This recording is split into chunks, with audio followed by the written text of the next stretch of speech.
anime, we have seen omnipotent gods like the anti-spiritual, the truth, the creator, and even Grand Zeno from Dragon Ball himself. And these are the gods of their universe, and are spiritual beings who are beyond their verse in terms of power, and can wipe out galaxies and even entire multiverses. But today we are going to talk about a god known as Shibai Otsutsuki, considered by many to be the god of the Naruto-verse. And today we are going to be going over the power and scaling of this god. So please sit back and relax, and don't forget to leave a like and subscribe for more future debates. For us to fully understand Shibai Otsutsuki, we're going to have to go over the origins of the Otsutsuki. And it is stated that in Naruto, that the Otsutsuki come in pairs from a faraway galaxies to a new planet to plant these god trees and sacrifice their allies to the god tree. Then, the god tree releases a chakra fruit through the sacrifice of the ally. Although for Shibai, this wasn't the case, because just like Kaguya, he wanted the chakra fruit all for himself and came up with a strategy of karma resurrection, and Shibai cheated death by going karmic resurrection and devoured plenty of chakra fruits for like a millennium and also to cumulative evolution, meaning instead of going in pairs with another Otsutsuki, he fed himself to the tree and resurrected himself through a vessel. But although by doing this, Shibai was basically betraying his clan because those chakra fruits were supposed to go back to their home planet, but instead, like Kaguya, he just ended up betraying them and eating the chakra fruits all for himself, and he was gaining power going to planet by planet and eating chakra fruits for a millennium, and it was revealed that he no longer exists in the real world. Only his remains and corpses are the only thing that remain. And it also implies that he ascended to another dimension, meaning he ascended to a higher plane of existence where his body is not needed, implying basically he became too powerful and just ascended to a higher dimension, meaning that he could be classified as a fourth-dimensional being, and this was also confirmed by even Momoshiki himself.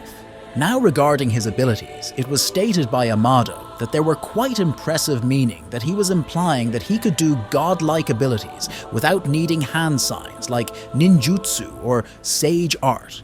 And he generated storms with the wave of his hands, and he called thunderbolts with an angry roar. And these godlike jutsu were known as Shinjutsu, and even ninjutsu or sage art were basically incomparable to them, and basically they require chakra, but are far beyond. And perfect examples of these would be Ada's Senrigan and Damon's reflection ability.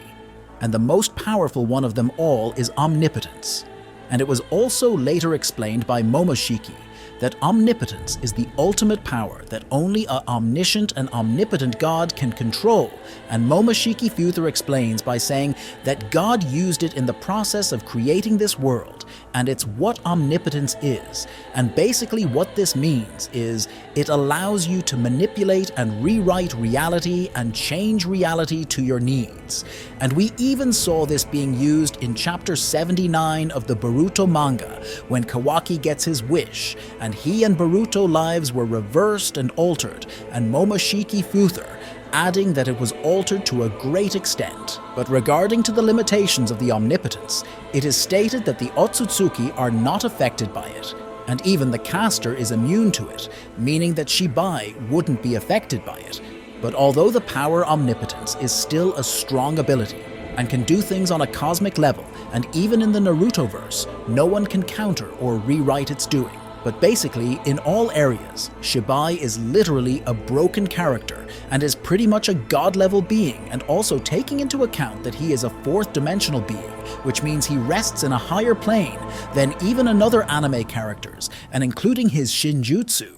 These godlike abilities like Ada's Senrigan can basically see miles away, like wherever you are, she can see you.